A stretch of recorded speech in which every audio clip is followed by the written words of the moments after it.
Today's due now. 1 and 2 are pulling some ideas from the first video, so from video 3.1, which looked at describing gases and then also looking at pressure and how to use pressure and how to convert with pressure. And then number 3 is literally just write as much down as you remember about gases. So for number 1, barometric pressure yesterday while it was raining, before it started snowing, was 0.998 atm. So yesterday when it was raining, I looked up the barometric pressure. It was 0.998 atm. I said convert this to the standard unit of kPa. So a couple things as we're looking at pressure conversions, and you're going to do a lot more practice with pressure conversions today. On the equation sheet. So on your equation sheet on the back under gases, liquids, and solutions, on the right-hand side, you have the gas constant, so you have the values of R. Right underneath it, you have 3 pressure conversions. You have 1 atm equals 760 millimeters mercury equals 760 torr. So those are the 3 pressure conversions that you are given on the equation sheet. The other one that you need to know is kPa. So 1 atm is 101.325 kPa, which hopefully you wrote that down in the notes from the first video. Now 1 atm also equals 760 torr, which also equals 760 millimeters mercury. They all equal, but the standard pressure is 101.325 kPa. There are other pressure units that we use in the United States that other countries don't use. Inches of mercury. So one of the pressure conversions that you wrote down was inches of mercury. 29.92 inches of mercury is the standard. So actually, when I found barometric pressure, it was in inches of mercury. I just converted it to atm. And then PSI. So when you put pressure in your air in your tires, that pressure is in PSI, pounds per square inch. We also are the only ones that use PSI. So there are a couple pressure units that you'll see and you'll do some practice with today that only we use. So it's important that we can convert out from PSI and inches of mercury to some of the more standard units like atm and kPa. So if 1 atm is 101.325 kPa, any pressure conversion is just a quick dimensional analysis problem, just like mole conversions. So we'll take 0.998 atm, take our given information, and we just convert to our new pressure unit. Every pressure conversion is only one step. You don't have to convert from atm to millimeters mercury to torr to kPa. They all equal. So I can go directly from atm to kPa. And then the pressure conversion factor, those are your standard values. So 1 atm is 101.325 kPa. And so 0.998 times 101.325 is 101.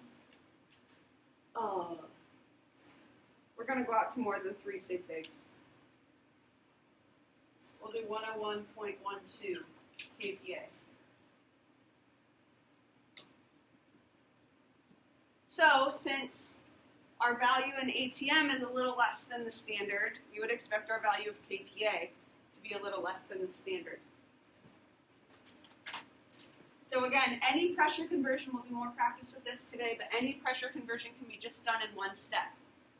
So number 2, typically in AP Chem, we'll use atmospheres as our pressure unit.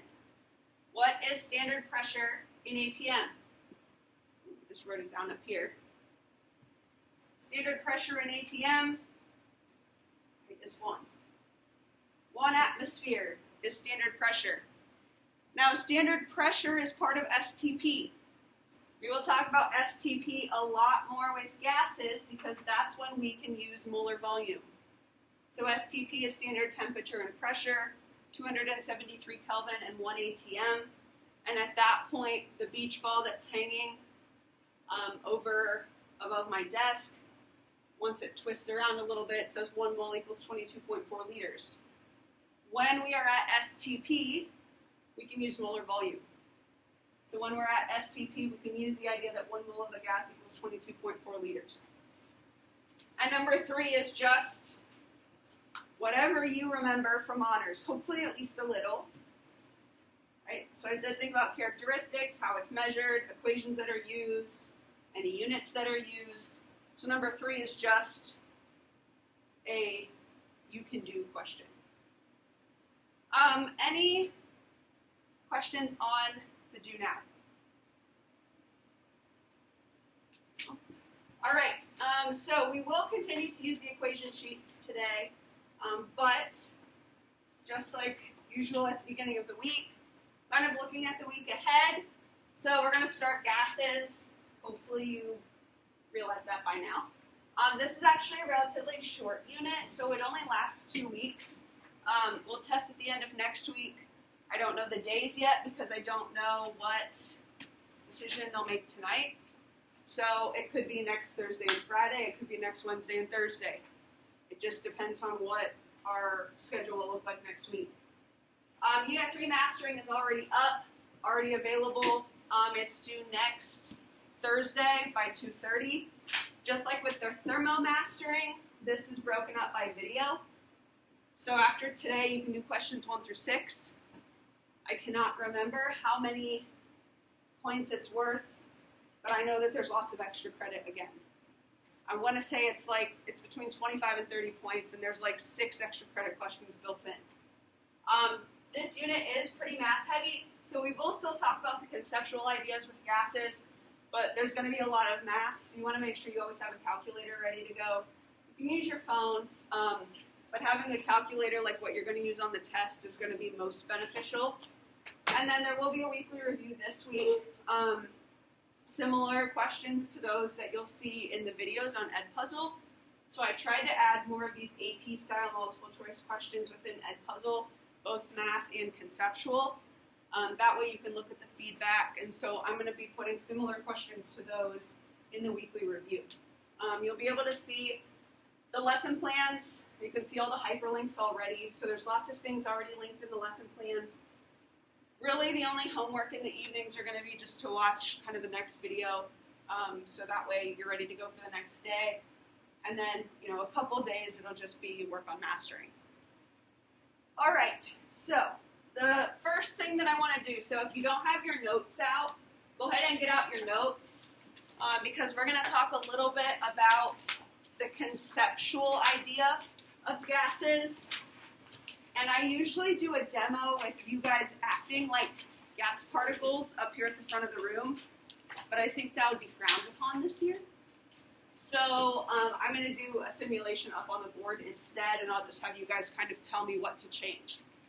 So kind of the basis around gases, kind of the conceptual idea behind gases are that they follow what's called the kinetic molecular theory, and I talked about this in the video, so I'm not going to go into each individual assumption, but when a question, whether it's multiple choice or free response, says, based on the kinetic molecular theory, explain this, right? This could be a variety of things. It wants you to describe how the gas particles are moving and how they are colliding. So as we talk about pressure, we are going to always talk about pressure in terms of number of collisions. The more collisions that the gases make with each other and with the walls of the container, the higher the pressure will be. So gas particles are small, they're far apart, so there's lots of empty space between them. They're always moving. So kinetic energy is the energy of motion, so we'll talk a lot about kinetic energy in this unit. They collide and exchange energy with each other. So I showed an example of elastic collisions using my Newton's cradle in the video for today.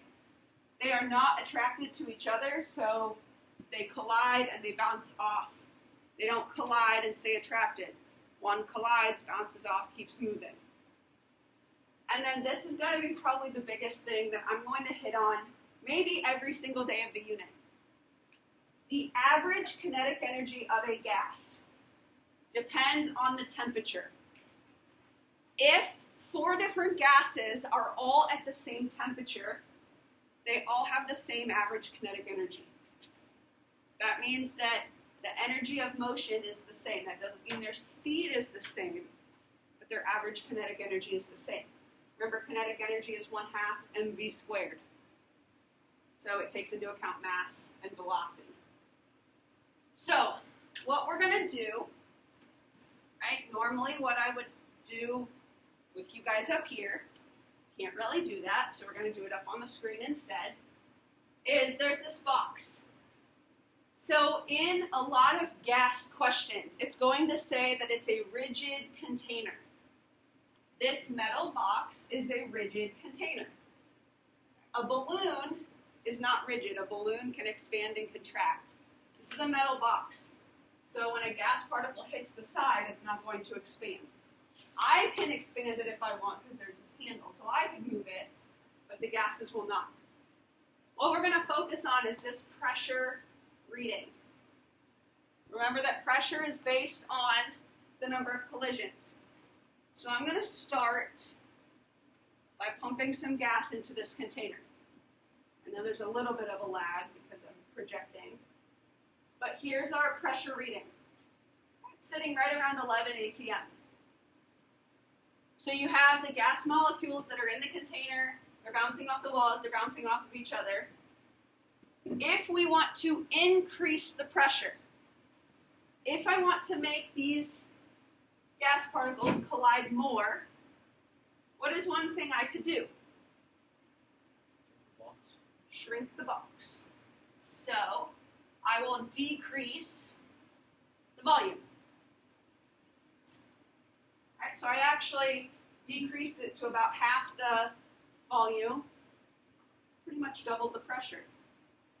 So when you decrease the volume, it increases the number of collisions and it increases pressure. What's another thing based on what we have here that we could do to increase the number of collisions? You can heat it up. All right, so down here at the bottom, I have this option to heat. Here's the temperature. So it's in Kelvin because we always use absolute temperature. Kelvin doesn't have negatives. So I'm going to increase the heat.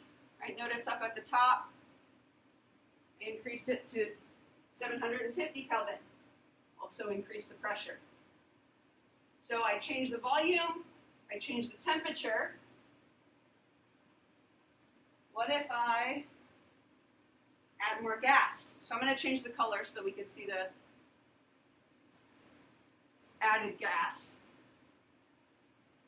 Increase the pressure even more. So whenever you increase the number of collisions, you increase the pressure. And I could try to adjust this to the point where the pressure becomes so great. Let's see if I can do it. Pressure becomes so high that it'll actually blow the top off the container. There it is. All right, so you can adjust all of these different variables: pressure, volume, temperature, number of moles. And each of those variables affect something else.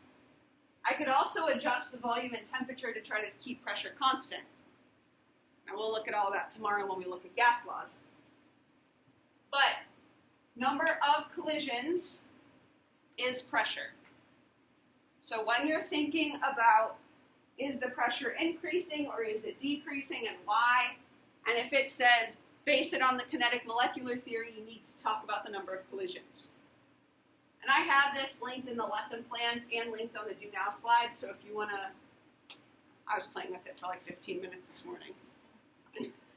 I have it linked, so if you want to go back, you can look at ideal gases. We'll talk more about diffusion next week. But that's what this FET button down here is. So if you want to play around with it, you can. So that's just kind of looking at gases. Oh, can't do the next one yet. So the next thing I'm going to do is I'm going to actually do a demo. Is I have a ginger ale can, has a little bit of water inside of it. Should have turned it on before we did that demo and I forgot. And then here, I had what once was ice water, now just cold water. So we're gonna hope that it works. So what I'm doing right now is I'm heating up the water inside this aluminum can.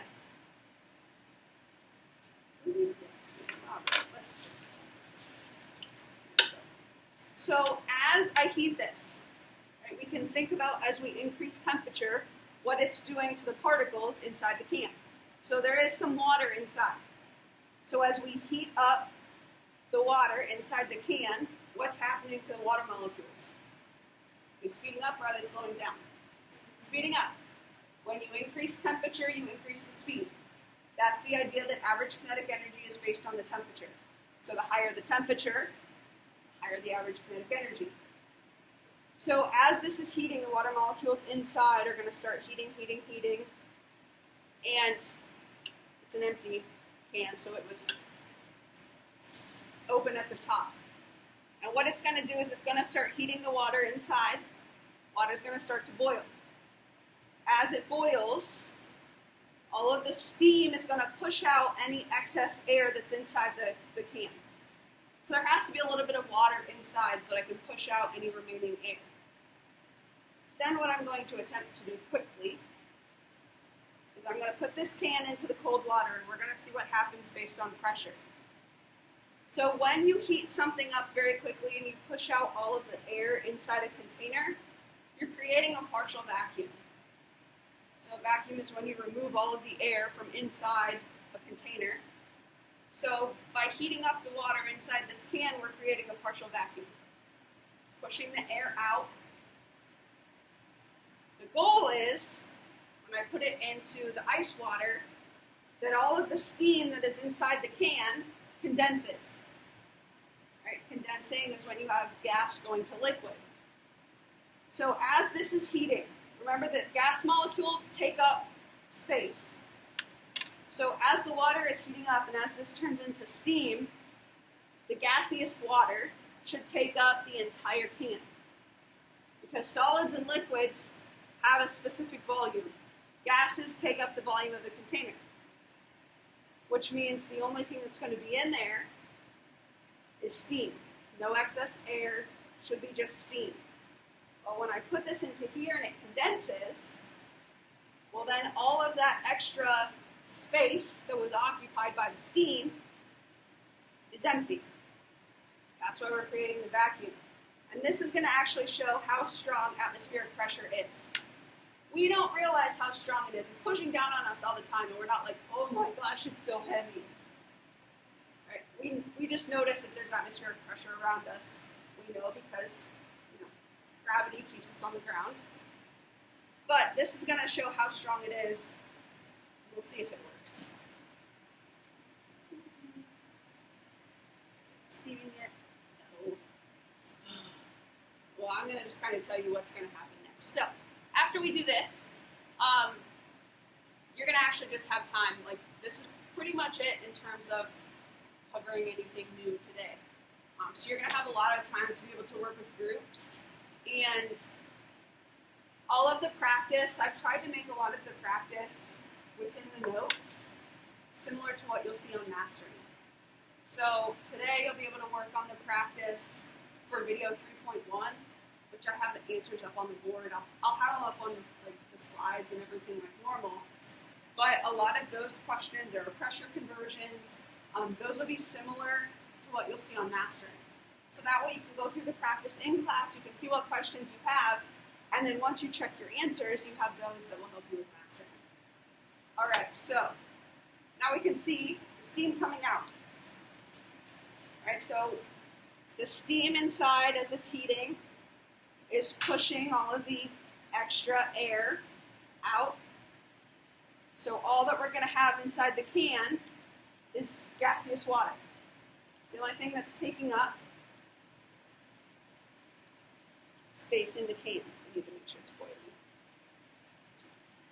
All right. Hopefully this is cold enough. All right, you guys on Google Meet, watch this beaker.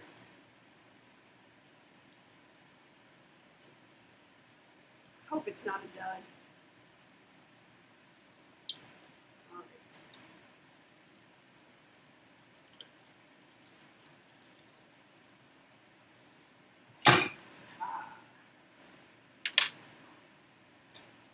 All right. So, this shows how strong atmospheric pressure is. Because when all of the air was pushed out, once this condensed, it lost lots and lots of pressure inside the can. So once I flip this over into the cold water and all of the gas condensed back down into liquid, there was very, very low pressure inside. Pressure outside was so much greater that it crushed the can. Now I show this and people are like, okay, that's cool, but like, when would we ever see that? All right, so like I said, for the rest of class, you can work with partner small group on 3.1. So it's pages 10 and 11 of the notes. I'll leave this up here so the link is up on the board. Like I said, mastering has similar questions. So the answers are up here as well if you'd rather just check my answers. But then after completing the practice, you still have lots of time. Oh, I need to change my clocks. It's like, oh my gosh, time is almost up. No, it's not.